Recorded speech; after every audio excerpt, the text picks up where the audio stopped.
Descubrir. Crear. Aprender. Participar.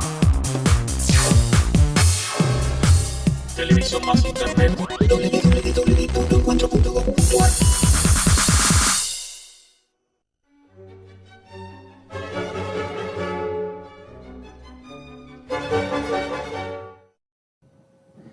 A fines de los 70, solo 3 países de Latinoamérica vivían en democracia.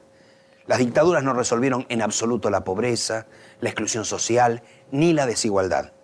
Pero los primeros gobiernos de las transiciones tampoco lo lograron. Y para las democracias actuales siguen siendo una deuda pendiente. Por eso nos preguntamos, ¿qué pasa con nuestras democracias? Hoy vamos a buscar las respuestas y a repensar el sistema de gobierno en el que la gran mayoría de los latinoamericanos confiamos para mejorar nuestras sociedades, la democracia. Bienvenidos a Explora América Latina.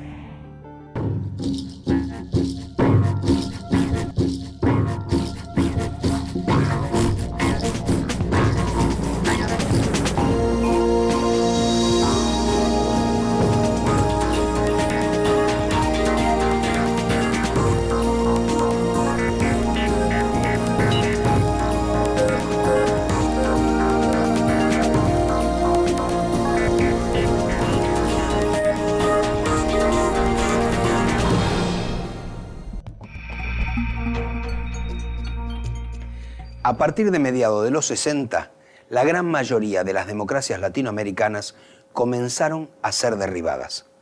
¿Por qué fueron cayendo una por una desde entonces? Y a lo largo de los 70, una causa común. Veamos los primeros casos, no casualmente, en los 2 países más grandes de Latinoamérica. En 1964, en Brasil, es depuesto el gobierno encabezado por João Goulart y asume el general Humberto Castelo Branco. O ato institucional número 2 é recebido como consequência natural do processo revolucionário de março de 64.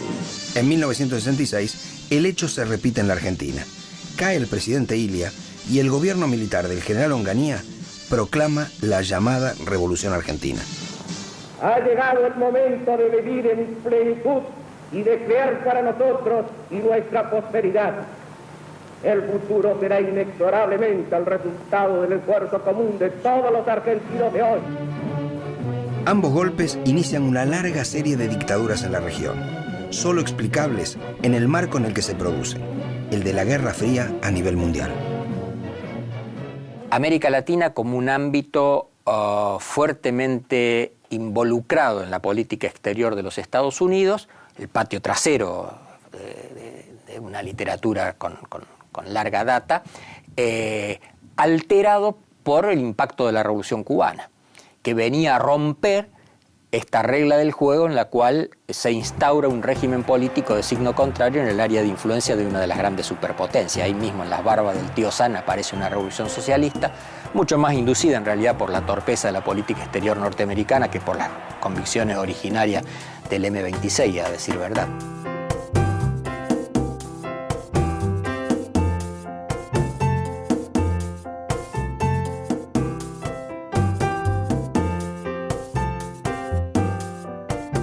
Era una época en que toda América Latina pensaba que era posible hacer algo semejante a lo que se había hecho en Cuba. Y pues si algunos cometían errores con la teoría del foco, otros vieron que no había otra salida y se lanzaron a esa lucha armada. Entonces la idea que América Latina podía convertirse en una gran Cuba estaba fuertemente presente y generó en las clases dominantes un verdadero temor. Esos miedos eran en la mayoría de los casos infundados, en el sentido de que no había, como quedó claramente demostrado, una correlación de fuerzas favorable para los grupos o los sectores revolucionarios. Pero se vivió de esa manera y aceleró un proceso en el cual todo era preferible antes que la revolución socialista. El presidente Kennedy lo dijo mejor que nadie cuando le preguntaron su opinión sobre la muerte del dictador Rafael Trujillo. Nuestra aspiración es tener regímenes democráticos lo más decentes posibles, Pero si ello no es posible, es mejor tener un Trujillo antes que un Fidel Castro.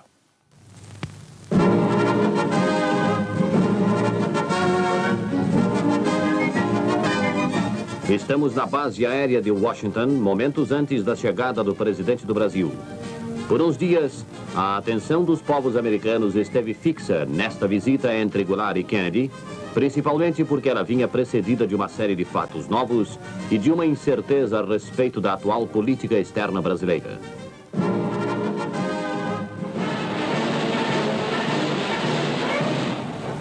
O presidente João Goulart, que defende com ardor as reformas de base, principalmente a reforma agrária, comparece à grande concentração popular e ali expõe os altos propósitos do seu governo nesse sentido. Henry Kissinger dijo en su momento, y este era un hombre de un peso considerable dentro de la política norteamericana, que hacia donde se inclinara Brasil, se iba a inclinar a América Latina. Y entonces esto ayuda a entender por qué el golpe se da primero en Brasil, por qué tiene tanto apoyo inmediato de los Estados Unidos, incluso como se sabe ahora por la desclasificación de documentos del Departamento de Estado, fue preparado con suficiente anticipación. En Brasilia, dicho sea de paso, donde además se gestaron otros dos golpes clave, el de 1971 en Bolivia y después la preparación del golpe en Chile. O sea, se hizo en Brasilia y que contó obviamente con toda la aquiescencia del gobierno norteamericano. El pueblo unido jamás será vencido. En 1973 cae el gobierno socialista de Salvador Allende, electo 3 años antes. La dictadura del general Pinochet se prolongará por 17 años. En la Argentina, el golpe del 76 depone a Isabel Perón y da comienzo al llamado proceso de reorganización nacional, que se extenderá por casi 8 años. Los gobiernos militares ya no muestran intenciones de ser transitorios y crear supuestas bases para los regresos democráticos. Las dictaduras llegan para quedarse. Comunicado número 1 de la Junta de Comandantes Generales. Se comunica a la población que a partir de la fecha el país se encuentra bajo el control operacional de la Junta de Comandantes Generales de las Fuerzas Armadas. Firmado Jorge Rafael Videla, Teniente General, Comandante General del Ejército. Ahora se trata de dictaduras que se pretenden fundacionales. Esto se nota muy bien en el caso chileno. Las primeras declaraciones de Pinochet, incluso ahí entre septiembre y noviembre de 1973, son que iban a venir a restaurar la democracia política que se estaba pervirtiendo con la demagogia de la Unidad Popular. Pero pocos meses después, ya en 1974, la idea de que vienen a fundar un nuevo orden político está claramente establecida. En Argentina pasó algo parecido. Esto va añadido o se suma a ese contexto en el cual la idea de la Guerra Fría conlleva además la idea de la guerra total, que es el fundamento de la doctrina de la seguridad nacional, donde ya no hay fronteras, físicas, políticas, las fronteras ahora son fronteras ideológicas, el enemigo no es un enemigo que sea individualizable externamente, que tenga uniforme, orden de marcha, orden de combate, bandera, etcétera, sino que es un enemigo invisible, difuso, está en todos los intersticios de la sociedad y cualquiera, hasta la más inocente abuelita, puede ser considerada potencialmente una enemiga.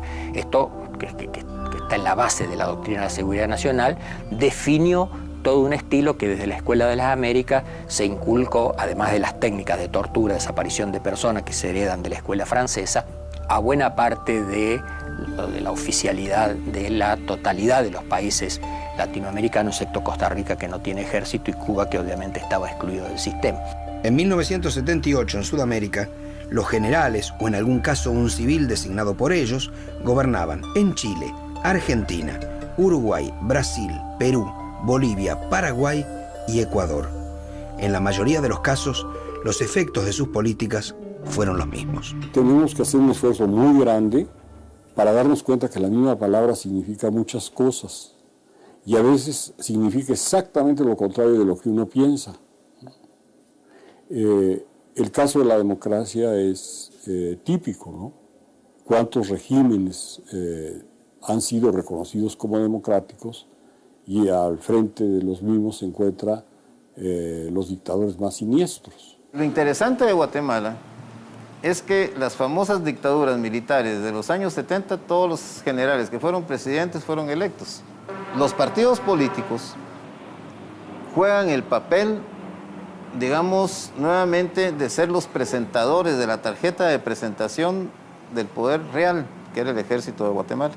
Ustedes se ponen a ver a los dictadores que hacían elecciones, ¿verdad? Dicen, bueno, ¿y estos para qué están haciendo elecciones? Y no están eligiendo nada, ¿no? Y representaban la elección y pretendían que se legitimaban con las elecciones, ¿no?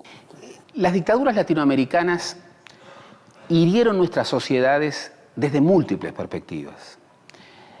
En primer lugar, y nunca lo podemos poner en segundo lugar, generaron heridas terribles desde la práctica de los terrorismos de Estado. Argentina lo sabe mejor que nadie en el Cono Sur, pero también lo sabemos los uruguayos, los brasileños, los chilenos, los paraguayos. Pero también hirieron a nuestras sociedades porque rompieron el contacto con el mundo de nuestras sociedades en el momento en que el mundo vivía una verdadera revolución. Empezaba una revolución científico-técnica, cultural, que transformó en clave inédita el mundo en los últimos 30 años del siglo XX. No teníamos vínculo con lo que ya comenzaba a ser la sociedad red, la sociedad del conocimiento. Y rompíamos sobre todo las redes de investigación. Eso hirió mucho y marcó mucho a las democracias post-dictadura. Si uno piensa en la democracia, en la recuperación de la democracia, que fue el gran tema en los años 80 hasta los años 90 para varios países de la región, lo que vemos es que durante los años duros, durante los que no existían condiciones democráticas, el gran lema de la sociedad civil era eso, ¿no? Recuperar las libertades civiles y políticas. Y jugaron un papel muy importante en la preparación de la transición o de las transiciones políticas. De pronto se toma en serio, ¿verdad?, por parte de muchos latinoamericanos, el proyecto democrático.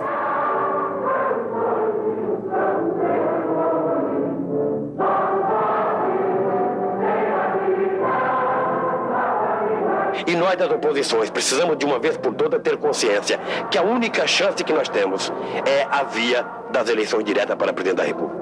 1982 en Bolivia, 1983 en Argentina, 1984 en Uruguay, 1985 en Brasil.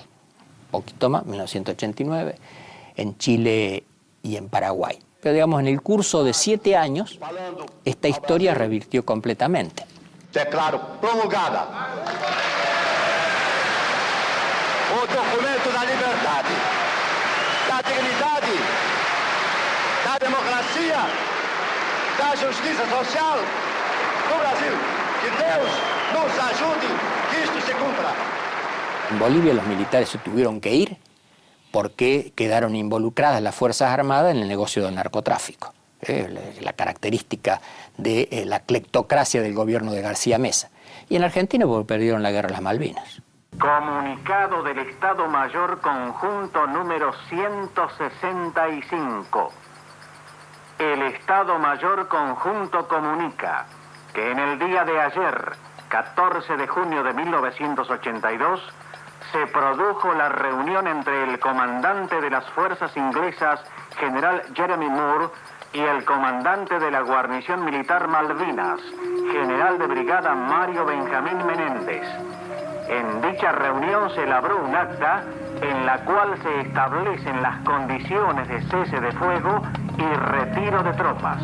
En Uruguay, los militares quisieron someter a referéndum, y de hecho lo hicieron, referéndum popular, su proyecto de constitución del nuevo Uruguay, de esta democracia protegida, tutelada a la que aspiraban.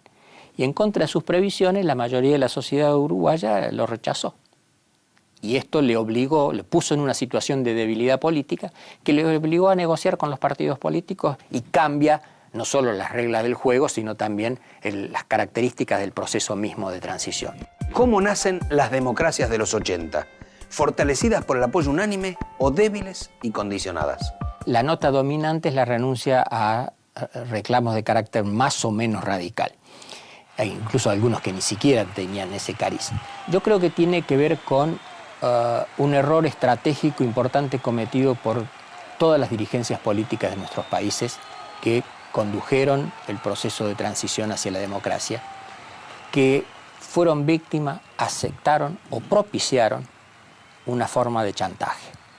No radicalicemos esta democracia porque son tan frágiles que pueden generar una restauración de la dictadura o de la participación de los militares en la política. Esto se vio muy claro en el caso uruguayo y me parece también en el caso argentino, sobre todo después de 1987. A mis camaradas, la Operación Dignidad, cuyo comando asumo desde esta escuela de infantería, es una respuesta a la continua agresión al ejército argentino. ¡Felices Pascuas! Los hombres amotinados han depuesto su actitud. Como corresponde, serán detenidos y sometidos a la justicia. Eso ayuda a entender también por qué en la mayoría de los países se optó por una política de no enjuiciamiento de los crímenes de las dictaduras. Lo de Argentina es excepcional y aún así con el límite que después va a suponer la ley de punto final y de obediencia debida, pero después es la excepción. A partir de este juicio y de la condena que propugno, nos cabe la responsabilidad de fundar una paz basada no en el olvido, sino en la memoria, no en la violencia, sino en la justicia. Esta es nuestra oportunidad y quizá sea la última.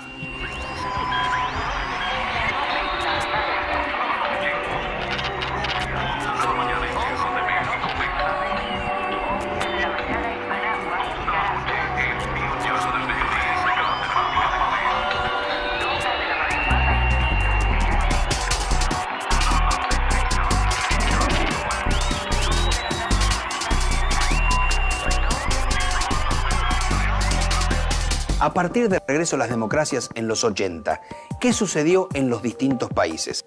En general, el paso fue de la euforia al desencanto, cuando las políticas aplicadas no mejoraron la forma de vida de amplios sectores. En los años 90, ¿qué tuvimos? Bueno, la aplicación ortodoxa de políticas emanadas del llamado Consenso de Washington y justamente democracias que perdían calidad, perdían intensidad.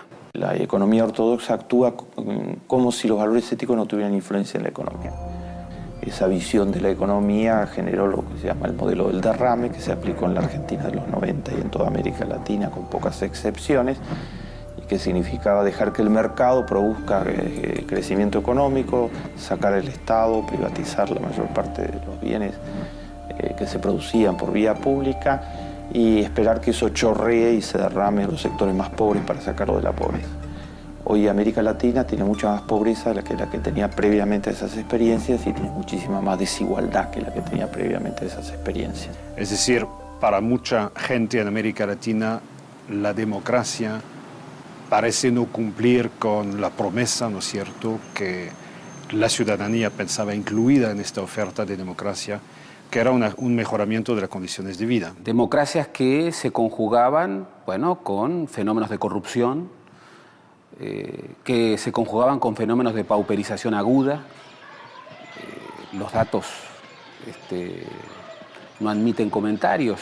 El 44% de los latinoamericanos, 220 millones de latinoamericanos, están por debajo de la línea de pobreza, lo cual ha hecho que en este periodo de democratización, la aplicación de políticas liberales que supuestamente incorporaban al continente al nuevo esquema de globalización liberal generaban, a contramano de lo que se suponía, una pauperización aguda. O sea, esas experiencias fueron catastrofales para la economía y fueron catastrofales para el capital social y para el capital humano de América Latina. Entre las consecuencias negativas de las políticas de los 90, una en relación con la democracia fue la marginación de la política de amplios sectores. La exclusión social, más tarde o más temprano, se traduce en una ausencia de participación en la vida política. Entre otras cosas porque quienes están peor hoy en América Latina tienen la condición de que no están organizados, de que no son ciudadanos, de que no tienen, reitero, el derecho a tener derechos. Cuando no hay qué comer o llevar de qué comer a la casa, está claro que un hombre, una mujer, no tiene tiempo para pensar en la política. Este es uno de los éxitos, además, de las políticas neoliberales, que licuó la política y la decisión y la participación en la toma de decisiones políticas. De allí que un rol fundamental de un gobierno progresista, y esto se ve claramente, por ejemplo, en el diseño de las nuevas políticas sociales ante contextos de emergencia, llámese Hambre Cero en Brasil o llámese el Programa Nacional de Emergencia Social en el Uruguay. El primer punto, para no caer en el mero asistencialismo, es justamente programas que induzcan la autoorganización independiente de esta población no organizada.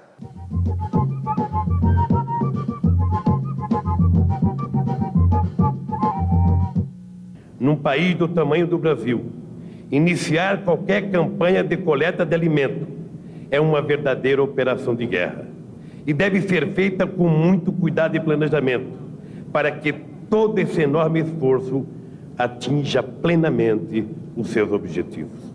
Nossa guerra não é para matar ninguém, é simplesmente para salvar vidas. Minha expectativa, que eu nasci, nunca tive libertação. E sei que daqui para lá não tenho, só se Deus nos ajudar y abaixo de Deus o Lula. El primer tema es cómo promover el tránsito de grandes franjas de la población latinoamericana que no son ciudadanos, que no tienen derecho a tener derechos, a una nueva condición en donde ellos mismos sean sujetos de derecho, sujetos incluso en la implementación de estas nuevas políticas sociales y que efectivamente puedan convertirse en algo que no han sido nunca en muchos casos, que son sujetos de su destino, ciudadanos, no meramente electores, portadores de derecho. El desafío principal y urgente de las democracias en Latinoamérica es dar respuestas a la pobreza. Democracia y pobreza. Dos términos cuya relación es fuente de debates y polémicas. Una tendencia muy constante en América Latina ha sido por parte, sobre todo de los sectores de la derecha, ha sido insistir en que en la pobreza no hay democracia. No estoy para nada convencido de eso, puesto que como la pobreza va a continuar por el tiempo previsible, o se democratiza la pobreza o no hay salidas reales para la instalación pacífica de los regímenes democráticos. Lucha contra la pobreza es un problema absolutamente central en la agenda de la democracia en América Latina. La democracia tiene su sustento en la libertad, pero tiene su pilar central en que es un sistema que respeta la dignidad de la gente. Y la pobreza es un atropello feroz contra la dignidad de la gente. Creo que en este momento es muy difícil que en la pobreza haya democracia, pero sí la hay en la medida en que los pobres están votando y en que los pobres tienen causas. Evo Morales gana por la convicción de los bolivianos de que en la pobreza hay democracia. En lo particular estoy convencido de que si no se acepta que en la pobreza puede haber y hay democracia, no se avanza. De la Paz Tupac-Katari, las 20 provincias, como departamento vanguardia en los movimientos sociales, te hacemos entrega de nuestro instrumento de guerra.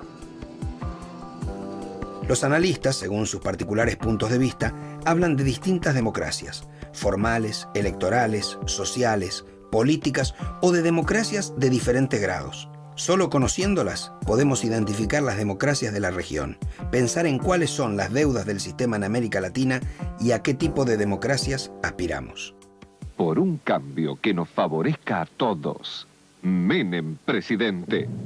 Lo que usualmente se llama la democracia formal es aquella que se fue constituyendo sobre la base del modelo de la democracia liberal representativa, proveniente del mundo europeo, pero sobre todo en su versión norteamericana, que fue la que finalmente terminó modelando la idea de una democracia reducida casi a la presencia de ciudadanos que periódicamente convergían en el acto de definir quiénes eran sus nuevas autoridades, cualquiera fuera el rumbo. Un primer nivel muy elemental es la llamada democracia electoral. Las elecciones son más o menos limpias, más o menos transparentes, nunca demasiado limpias ni demasiado transparentes, por el tema del financiamiento ilegal de los partidos políticos, el costo de las campañas, pero eso sería, digamos, el grado más elemental de la democracia. Democracia es un nombre muy genérico, al modo. Una democracia en un país donde 15 familias controlan más del 60% del Producto Bruto es una democracia de baja intensidad, porque hay una simetría de poder total. Luego tenemos un grado más evolucionado, que es la democracia política, en donde no solamente tenemos estas elecciones, sino además tenemos un juego de las instituciones políticas que garantizan, ¿verdad?, la adecuada representación de las preferencias de los ciudadanos. Eso prácticamente no existe en nuestra región. Hay una cosa, Mariano, que no le podemos ocultar a nuestro pueblo. El Poder Judicial es independiente, pero evidentemente hay una cierta dosis en el Poder Judicial de poder político. Y esa dosis está en la Suprema Corte de Justicia de la Nación. Una democracia en donde hay sectores significativos de clase media es una democracia de media intensidad. Luego tendríamos una democracia social, que es un grado más avanzado todavía, en donde tendríamos un conjunto de derechos ciudadanos, ¿verdad? O sea, una democracia de ciudadanos, de verdad, gente que es titular de derechos políticos, sociales, económicos. Poder popular, para que así podamos tener una participación en todos los eventos. ¿Qué significa eso? A través de la Contraloría Social. Y Contraloría Social en Venezuela significa que tenemos que ver con el gasto público, somos los controladores en salud, para que los índices de corrupción vayan disminuyendo, y eso es lo que estamos haciendo. Una democracia de alta intensidad no es fácil. Una democracia de alta intensidad es una democracia donde la gente realmente tiene libertad. Un fenómeno asociado a la pobreza es ineludible al hablar de las democracias en Latinoamérica: la desigualdad, la brecha entre pobres y ricos, hoy la más profunda de todas las regiones del mundo. África es el continente más pobre del planeta, pero Latinoamérica el más desigual. El 10% más rico de América Latina tiene el 50% de todos los ingresos y el 10% más pobre tiene el 1.6% de todos los ingresos. Eso significa una distancia mayor a 50-1. En Italia la distancia es 13-1. En Estados Unidos, que es el país más desigual de los países desarrollados, es 17-1. En Noruega es 3-1. Corea es 8-1. En América Latina más de 50-1. Esa distancia feroz, esa desigualdad feroz, primero es antiética desde ya. Y en efecto, ahí está uno de los puntos cruciales que atraviesan o al que se enfrentan los regímenes democráticos en la actualidad. En América Latina no es que hay pobreza y hay desigualdad. Hay pobreza porque hay desigualdad. No son dos variables que funcionan independientemente y se conectan por allí, sino que una razón central de por qué un continente tan rico tiene tanta pobreza es la desigualdad. En América Latina reina el accidente de nacimiento. Si alguien nace en una familia del 10% más rico de la población, tiene la posibilidad de vivir como alcanzar los logros de un niño que nació en Suiza, por ejemplo. Si alguien que nace en el 10% más pobre de la población no va a poder completar la escuela primaria. Es el 80% de los chicos que vienen de padres en América Latina que no terminaron la primaria tampoco terminan la primaria. Y no va a poder completar la escuela primaria no porque no tenga las capacidades intelectuales, sino porque va a ser un niño que trabaja. El 20% de todos los niños de América Latina menores de 14 años de edad trabajan. Va a ser un niño que en 25% de los casos va a tener desnutrición en América Latina. Con eso no hay rendimiento escolar posible. Entonces los destinos están muy marcados con estos niveles fenomenales de desigualdad que tiene América Latina. En el próximo bloque, una polémica vigente. Después de más de un siglo y medio, la relación entre capitalismo y democracia. 3 presidentes que rompieron un molde en sus países: Lula da Silva, Evo Morales y Michelle Bachelet. Además, ¿qué clases de democracias existen en los países latinoamericanos?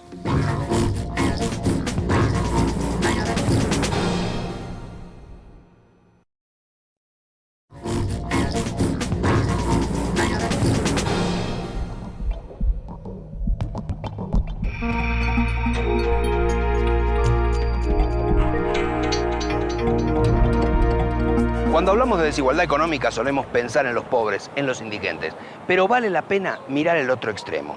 Un informe mundial sobre riqueza a mediados del 2002 mencionaba que a pesar de la crisis, los ricos mostraron una gran habilidad para seguir acumulando dinero. Según el informe, en la región hay 280.000 personas con más de $1 millón en activo. ¿De dónde son la mayoría de esas personas? Brasileños y mexicanos. El crecimiento de la riqueza de los ricos latinoamericanos fue del 8%, el doble de la media mundial y muy superior a la de los norteamericanos y europeos. En ese periodo, 150 millones de habitantes de la región intentaban sobrevivir con menos de $2 diarios. Acá en México tenemos un ingreso per cápita de alrededor de $6.500 al año, que no es una cifra mala, de hecho es la cifra más alta de la región latinoamericana, pero si uno empieza a desagregar por estados, por sectores sociales, uno se da cuenta que en México, como en otros países latinoamericanos, hay sectores que viven con condiciones de vida muy semejantes a la de gente que vive en Italia o en Hong Kong o en Alemania, y otros que viven con, digamos, niveles de vida que son comparables a algunos países subsaharianos. Entonces tenemos una desigualdad absolutamente tremenda, y esta desigualdad es efectivamente, repito, el principal freno a una reducción continua de la pobreza. Puede reducirse sustancialmente la pobreza. Chile es un ejemplo clarísimo. La pobreza en Chile bajó de un modo considerable. Lo que no disminuye en Chile es la desigualdad. Lo que todavía no sabemos hacer en América Latina es crecer reduciendo la desigualdad. Es más, se incrementó en todos nuestros países. Nuestros países son hoy más desiguales de lo que eran bajo dictadura, con la misma o con diferente política económica. Entonces ahí hay un punto importante. El problema no es la pobreza, ni los pobres. El problema son los ricos, los que se apropian de la riqueza y la forma en la que la riqueza se distribuye. Entonces el problema no está en la pobreza, sino en la desigualdad. Según las estadísticas, Brasil es el país de Latinoamérica con mayor desigualdad y Uruguay el menos desigual. Cuando Fernando Henrique Cardoso asumió su primera presidencia en 1994, dijo que Brasil no era un país pobre, sino un país injusto. A más de 10 años, la afirmación vale para muchos de los países de la región. ¿Por qué tiene tanta pobreza un continente potencialmente tan rico? ¿Por qué el Perú, que ha tenido crecimiento económico muy significativo en los últimos 5 años, no logró mejorar un ápice la tasa de pobreza, que es del 52%? O sea, las cifras horrendas de Fujimori, una de las dictaduras disfrazadas más cruentas que conoció la historia latinoamericana contemporánea, y de las más corruptas, etc., no fueron mejoradas durante el gobierno posterior. ¿Por qué? Bueno, porque no se modificó en un ápice el nivel de inequidad en el acceso a oportunidades en el Perú. Y esto es válido para el conjunto de América Latina. La humanidad que está viviendo en nuestros países, la crisis social de todo un sistema de dominación y de acumulación, ¿no? Es evidente que esto ya no se necesita ser marxista para darse cuenta que hay un problema muy grave en la acumulación, hay un problema muy grave en la dominación, y que es el sistema en su conjunto el que se encuentra en crisis. Y esto es un punto más delicado, porque efectivamente, porque una forma de terminar con la pobreza es incrementando, haciendo que la economía aumente sus niveles de producción y productividad, creando nuevas fuentes de trabajo, creando nuevos emprendimientos, nuevas empresas. Eso termina con los pobres, más o menos, ¿no? Pero termina o lo reduce. Pero la desigualdad es otra cosa. Y la desigualdad es consustancial del sistema capitalista. Y ahí es donde se junta el elemento teórico más fascinante de analizar y más difícil, que es cuál es la relación real que existe entre capitalismo y democracia, que es una discusión que lleva más de 1 siglo y medio, sino 2, y en la que todavía no hay un acuerdo, pero donde sí parece claro que efectivamente esa relación sirve para que la democracia encubra bajo un manto de igualdad formal lo que la realidad de la economía y la sociedad capitalista genera como desigualdad. Mercado, democracia e integración sigue muy vivo como un desafío. Como sigue muy vivo adentro de los países nuestros las relaciones democracia y mercado.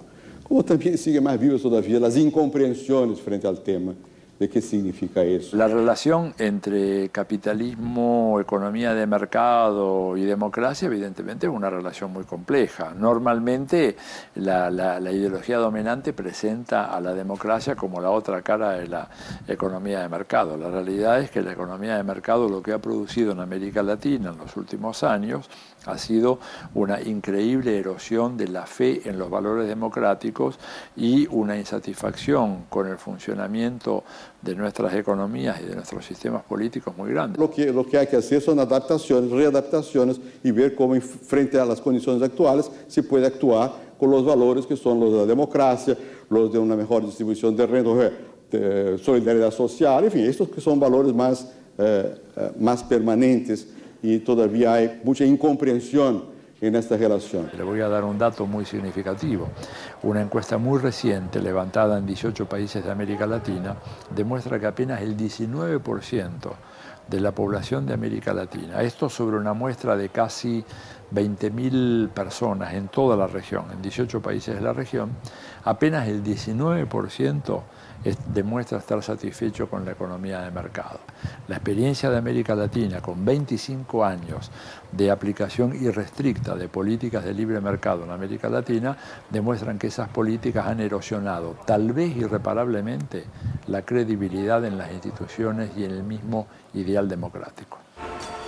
México no vivió los procesos que conocimos en el sur del continente, los golpes militares y los regresos democráticos.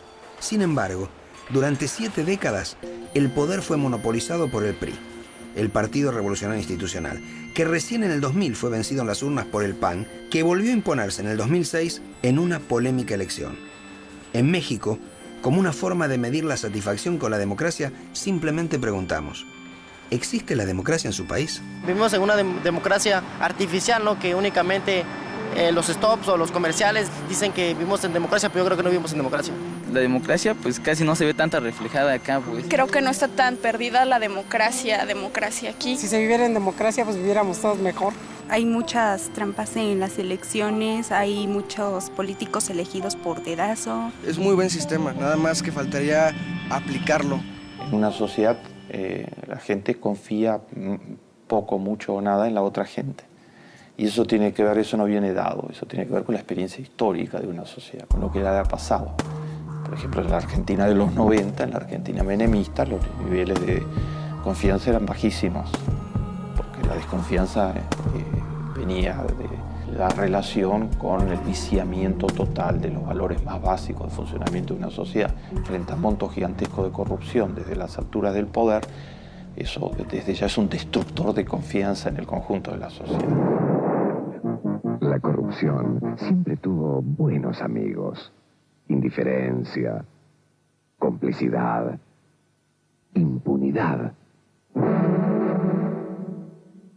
El poder político respalda la acción de la justicia. No sea espectador de la decadencia ética del país. Participe en la reconstrucción del hombre argentino. Recuerde, en la Argentina de hoy, nadie tiene coronita. Es un mensaje del Partido Justicialista. Yo planteo que los valores éticos son decisivos para la economía y para la sociedad en su conjunto. Y que si una sociedad se plantea valores éticos importantes, eso no se plantea por ley, eso se plantea a través de la cultura, de la educación, de las autoexigencias de una sociedad, etc. Y avanza hacia ello, la economía va a funcionar muchísimo mejor. Y esos valores éticos tienen que encarnarse en prácticas éticas por parte de todos los actores sociales. Construir confianza en una sociedad es muy importante moralmente, mejora la calidad de vida de todos. Nosotros confiamos en nuestros vecinos, si confiamos en el presidente, si confiamos en los líderes políticos, económicos, sociales, etc., mejora la calidad de todos.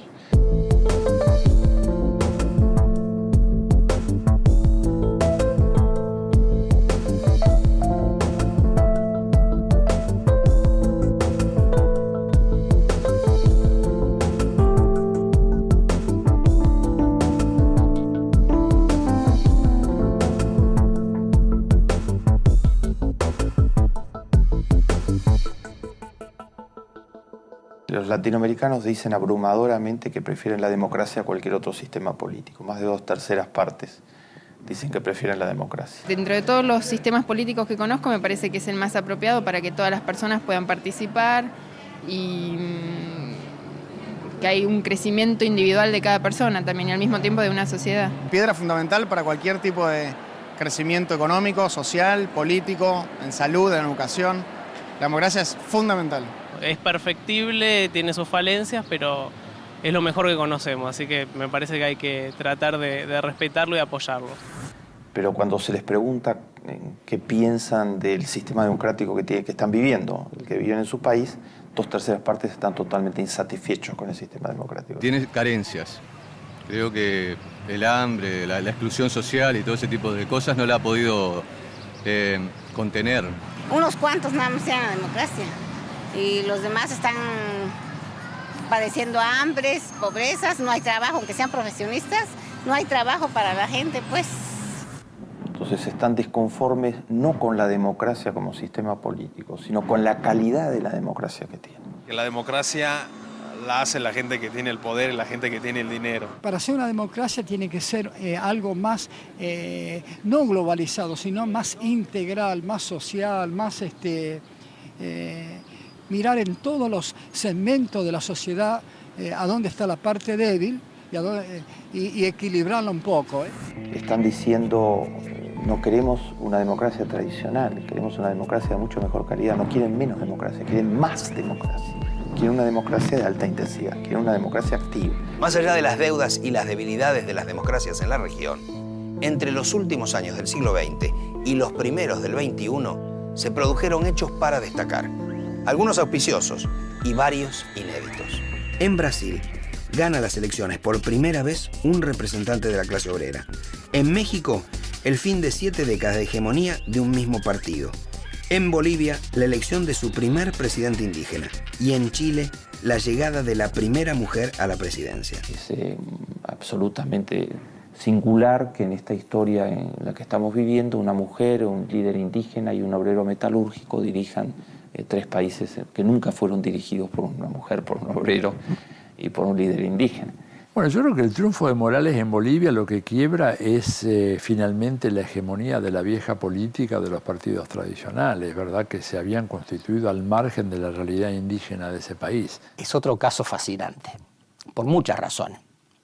Primero, por la larga tradición que tiene la sociedad boliviana de tener una sociedad civil muy fuerte, que incluso destruyó en su momento las Fuerzas Armadas, se opuso a las mismas, etc. Segundo lugar, por lo que Evo Morales significa en términos de pertenencia étnica a los aymara. En tercer lugar, porque su pertenencia social, campesino cocalero, especialmente del área del Valle del Chapare. En cuarto lugar, porque se ha posicionado de una manera muy firme en la defensa de los recursos naturales, sobre todo gasíferos petrolíferos. En quinto lugar, porque levanta una posición de dignidad nacional frente a las pretensiones de los Estados Unidos desde A, quitarle las armas que se le transfirió en su determinado momento al Estado boliviano, o B, exigirle que termine el cultivo de la hoja de coca, cuando en realidad lo que hay que terminar es con el consumo de la cocaína, que es una cuestión bien distinta del cultivo de la coca. La otra cuestión que me parece interesante es que el triunfo político de Evo Morales, que es un triunfo además incuestionable por la magnitud numérica en la primera vuelta, que implica potencialmente la incorporación de los pueblos originarios organizados políticamente a la lucha por conseguir posiciones de poder. La elección de Michelle Bachelet digamos, si uno la analiza desde la perspectiva de Chile, yo creo que hay un par de elecciones bien importantes. Primero que da, yo diría, una mujer con experiencia relevante, a la vez símbolo, digamos, por su vida, la historia de su vida, su padre, su propio exilio, etcétera, símbolo de cosas que tienen que quedar atrás, y al mismo tiempo símbolo de, digamos, de una visión de futuro, una mujer joven, médico. No creo que fue una dinámica feminista, pero seguramente representa algún cambio en la sociología de Chile, porque va más allá de los cánones clásicos de la política. Ahora, ¿eso se puede repetir en otros países de la región latinoamericana? Seguramente que sí. En la América Latina se está planteando la lucha por la liberación de nuestros países respecto de las formas de opresión colonial y neocolonial, la lucha por la democracia, no solo como gobierno del pueblo, con el pueblo y para el pueblo, sino como la formación del pueblo para que sepa cómo se toman decisiones políticas, por qué se toman decisiones políticas y participe más y más en la toma de decisiones políticas. Pero a esas dos luchas se añade una tercera, que es por el socialismo y que pues representa un gran reto para los pueblos latinoamericanos, al que están respondiendo cada vez más en condiciones muy difíciles, muy dolorosas, pero con aportaciones impresionantes, ¿verdad? Como la de Bolivia, con el MAS y el triunfo de Evo Morales, como este movimiento nuevo de Venezuela, este nuevo bolivarismo en que, lejos de convertirse en un populismo como pretenden sus enemigos, constituye un nuevo esfuerzo en el que se involucran las fuerzas militares para un proyecto en el que el pueblo tiende a organizarse más y más, tiende a educarse más y más y tiende a participar más y más. Y aunque existe, por supuesto, la cultura que todos tenemos en todos nuestros países del hombre fuerte, del hombre líder, no es en ella en la que están basando todo el proyecto, sino en la profundización de este proceso y en lo que Chávez ha llamado un nuevo socialismo, el socialismo del siglo XXI. Estamos aquí dándole un apoyo además a nuestro comandante Hugo Rafael Chávez Frías, apoyando el ALBA que acaba de amanecer y está llegando el ALBA a Latinoamérica, porque el ALBA significa amor, significa justicia social, significa equidad, significa mayor gasto social para la salud, para la educación, para la cultura, para los comités de tierra. Si quisiéramos hablar de la fragilidad de las democracias en Latinoamérica, podríamos decir que desde los 90, 11 gobiernos no completaron sus mandatos y otros 6 que los sucedieron tampoco culminaron su periodo. Si quisiéramos hablar de su consolidación, podríamos decir que se ha extendido a casi toda Latinoamérica, que en 12 meses, entre el 2005 y el 2006, hubo 12 elecciones presidenciales y que en esos periodos electorales el apoyo y la confianza en la democracia aumenta notablemente. Pero más allá de datos negativos o auspiciosos, ¿cuáles son las condiciones de construcción de democracias? ¿Cómo mejorar su calidad? ¿Qué debe hacerse desde las instituciones y los gobiernos? ¿Y qué podemos hacer los ciudadanos? Nosotros tenemos que aspirar de las democracias de baja intensidad que hay en gran parte de América Latina a democracias por lo menos de media intensidad y finalmente a democracias de alta intensidad. Eso no se hace si no reducimos los niveles de pobreza. Y no reducimos los niveles de pobreza si no reducimos los niveles de desigualdad. Entonces allí hay un círculo virtuoso que hay que desencadenar. Por eso una de las claves del futuro latinoamericano es que la consolidación de las democracias supone una reconstrucción, una reinvención de la política y de las democracias, que, entre otras cosas, implique, bueno, un reempoderamiento de esas grandes franjas de la población latinoamericana que están marginadas de la democracia, que están marginadas de la ciudadanía. Por eso es una instancia, es una encrucijada muy particular para las democracias latinoamericanas muy debilitadas, que para seguir mereciendo el nombre de tales deben impulsar políticas profundamente y radicalmente transformadoras. Una democracia más activa genera apoyo para políticas a favor de los pobres y a favor de la equidad.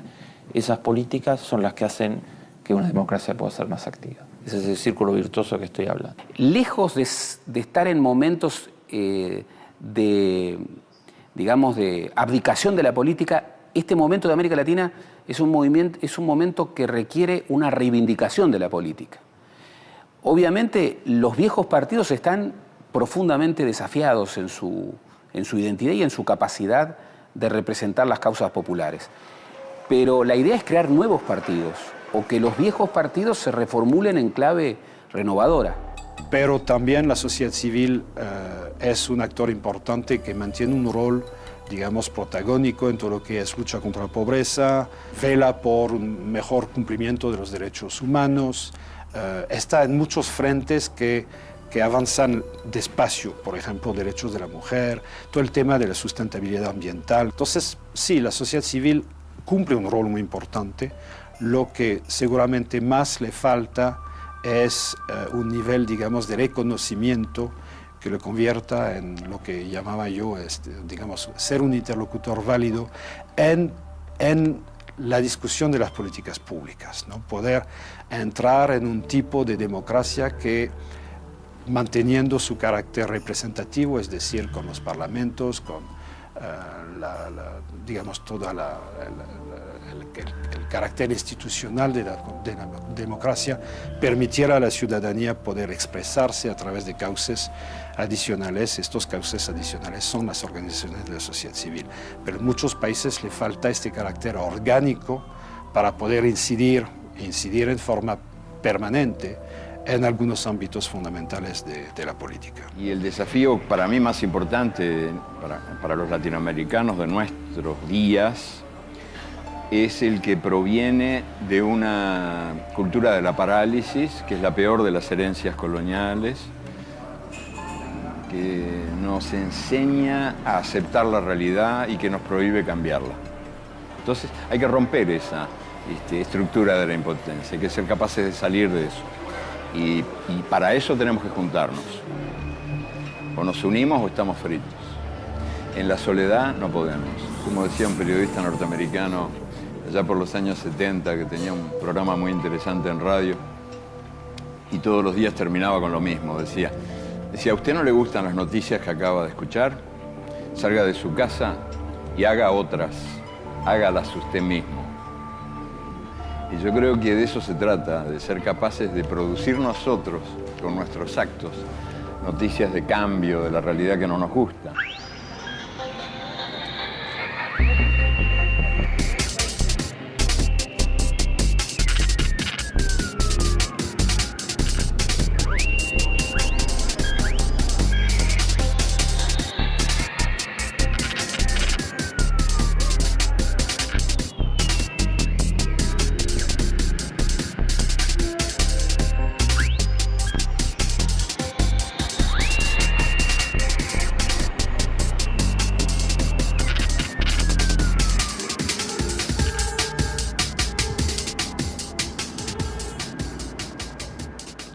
Muchos lo rechazan de plano. Algunos dudan, otros la aceptarían. Pero más allá de las respuestas y su análisis, lo deseable sería ni siquiera tener que plantear las alternativas. La deuda de nuestras democracias es la solución de los problemas sociales y la gran esperanza de la enorme mayoría de los latinoamericanos es que las respuestas lleguen a través de gobiernos elegidos por sus pueblos, con democracias plenas, con respeto por los derechos, la igualdad y la libertad de todos.